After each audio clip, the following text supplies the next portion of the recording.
Oh, well, aren't you a cute little mermaid? Merman! Merman! So let's talk about the least controversial film of 2023, The Little Mermaid. Halle Bailey is amazing in this role. Her voice is incredible.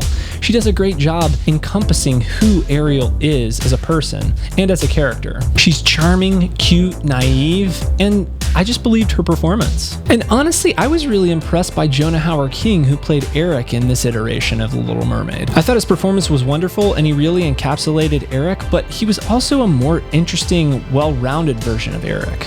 As much as I love the original, and I grew up watching it quite a bit, Eric's performance in that is pretty one note, as he's just kind of the love interest. Ariel's super infatuated with him. She's way less infatuated with him in this iteration. And I think that was a welcome change. Jonah Hauer-King is charming, handsome, and has a great voice, and he has really good chemistry with Halle Bailey as well. Javier Bardem's performance as King Triton was great, and I really believed the relationship between him and Halle Bailey's Ariel. The father-daughter relationship really warmed my heart, and it reminded me somewhat of how I treat my own daughters. Sometimes I am overprotective. Sometimes I'm a bit of a dick to them in doing what I think is in their best interest. But it's not always what they want, and I think this film does a great job of showing that just because we think our kids want something, it's not necessarily what they want for themselves. Melissa McCarthy as Ursula was fantastic. I'm not a big Melissa McCarthy fan, honestly, but I thought her performance in this was great. She fully encapsulates who Ursula is. She's mean-spirited, nasty, and she has a very domineering presence. My kids were definitely afraid of her. So in general, this film really worked for me. I really enjoyed it. Not as much as the original, I don't think, but lately I've found that in watching movies, sometimes I'll sit with it for a few days and realize that I really appreciate the movie and like it far more than I actually thought I did. So there's a few new songs in this iteration of The Little Mermaid, and it's a little bit of a mixed bag for me. I liked two of them, and one of them I didn't like so much, that really at all.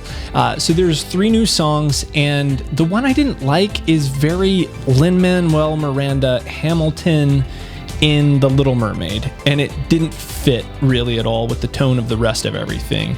It's a rap kind of thing that just is the scuttlebutt. Scuttle comes in and is telling the news of what's happening with this new girl that Eric is falling in love with, and it doesn't really fit at all. They really could have easily just said, hey, Eric's falling for this other chick, just as easily as doing this really long-winded rap. And the rap was funny because it was like Sebastian and Scuttle, this bird and this crab, just kind of sitting there doing bars, and it was really weird to me. I love Lin-Manuel Miranda, but everything doesn't have to be Hamilton. So like in Moana, it really works whenever Maui does his little rap, and it's just one little section in one song. Not every song has it, and this thing is the whole entire song, and it doesn't fit in with the rest of the film, and that's okay. Most of the rest of the film worked for me, but that one wasn't great. You want thingamabobs? I've got 20. The music as a whole is great. Kiss the Girl, Under the Sea, Part of Your World, Poor Unfortunate Souls, they're all there, and they're really well done. What's that word again? Street. In general, I was pretty high on this movie, but there were some things that didn't quite work for me. One of them being the characters that are the animals in this, Sebastian, Scuttle, Flounder. They didn't really work all that well for me.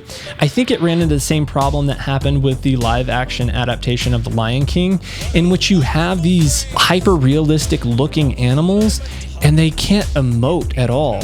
So I'm used to Sebastian having these big batty eyes, and in this he's got these little itty bitty black eyes that just kind of look at you, and so you miss out on a lot of expression and emotion through that. The same was true with Ursula's eels, Flotsam and Jetsam.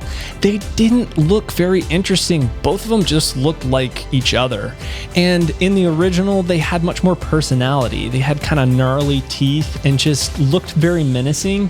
In this, I just didn't really care that much about them. I think I found the comedy in the original worked a lot better. Scuttle was hilarious in the original. No shade to Awkwafina, but it just didn't come off as funny in this.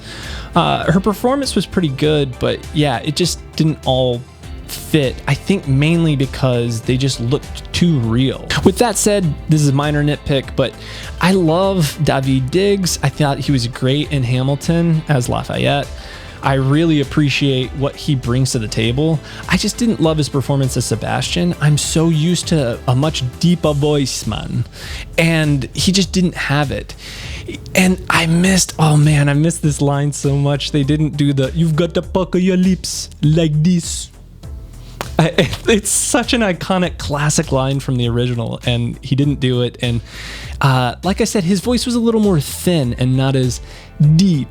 And I felt like I missed out there. But with that being said, I can always go back to the original and watch it as well. While we're talking about things that were left out, this isn't a spoiler, but one of my favorite songs from the original isn't in here. It's just a short little song, and I used to just watch this section of the film. It's that weird French chef dude who sings Les Poissons, and it's missing. And I loved it because it's Sebastian doing, just very comedic things, and it's not here. And I think that goes back to it being a little bit too grounded or a little bit too realistic looking. They couldn't have really done that with the tone that they had there. Les poissons. There are interesting themes that this movie explores, some that echo the original and some that are original in their own right.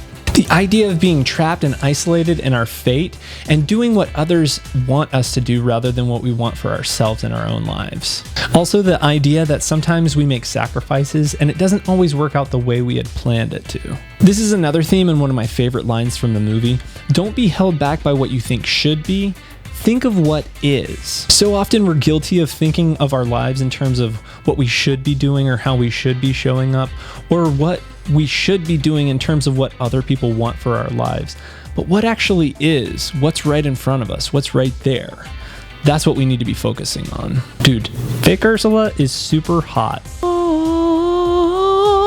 Keep singing! I gotta say, those mermaid tears and merman tears, they got me. They got me. Merman!